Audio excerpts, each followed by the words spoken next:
what advice can you offer to those organizations on how they can keep gay people, LGBTQ plus people, and straight people and others all happy in the same groups when they go to a VFW post, or when they go to an American Legion post, or when they're attending an SVA event?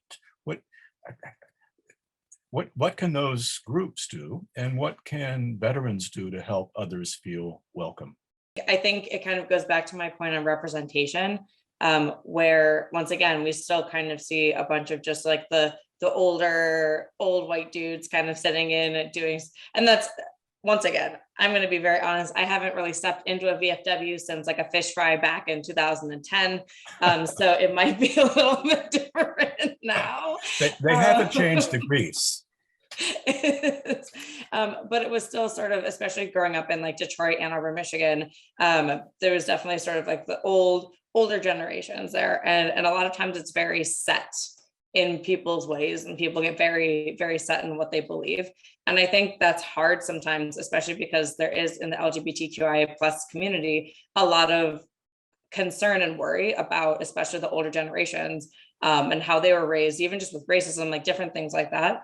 And so I think it's these communities, like the veterans communities, reaching out and sort of sharing pride posts, sharing inclusivity posts, sharing different things on like veterans. Like there's a whole VA LGBTQIA plus network, and there's one for women. There's like the healthcare stuff as well, but pushing those things to make sure that people know that they're all being welcomed in, and that it's not just, oh, you know, if you got out and you served in 2005, like here's the things that you can get from being in like Iraq, or like, oh, if you are LGBTQIA plus and you've suffered stress or you've suffered PTSD from being in the military, we can upgrade, as Josh was saying, we can upgrade your service disability, and we can upgrade and actually acknowledge the things that have happened. So I think that sort of openness and that sort of, honestly, it's kind of PR, really public relations stuff.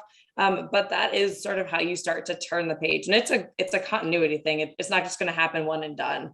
I know I get asked a lot of questions like, how can we bring women into like like how can we bring like lesbians into the space? How can we bring like women of color and stuff into the space? And a lot of times it's sort of that long process that you have to do. And then maybe you might see one, and then you won't see any for like the next 4 meetings. And then you might see what like same person or different, but that ends up becoming a trajectory. And then a year later, everyone's suddenly like it's completely turned, and you're like, how do we get men into here? Because it's all just lesbians.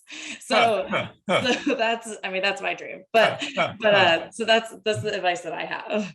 Well, that's good. Josh, you have been shaking your head affirmatively. So what do you think? I agree wholeheartedly with Rachel, and I would extend your point and say yes, and to all the things you said, and say, but that has to come along with the work. Like, are you doing the work to educate yourselves around what this is going on? And maybe you want to invite an LGBTQ plus student veteran who sits in the middle, that they speak both languages, right?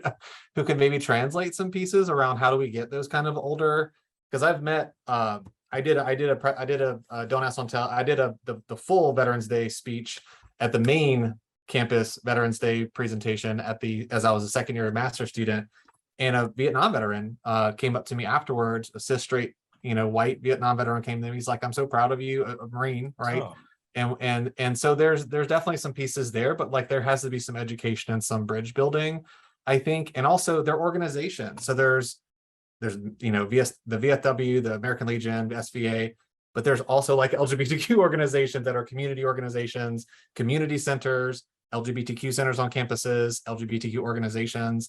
They should be partnering but doing it not in a slapdash way, but like in a intentional way. So there's some understanding, and I'll say on the LGBTQ side too, we have to do some work around how do we help LGBTQ spaces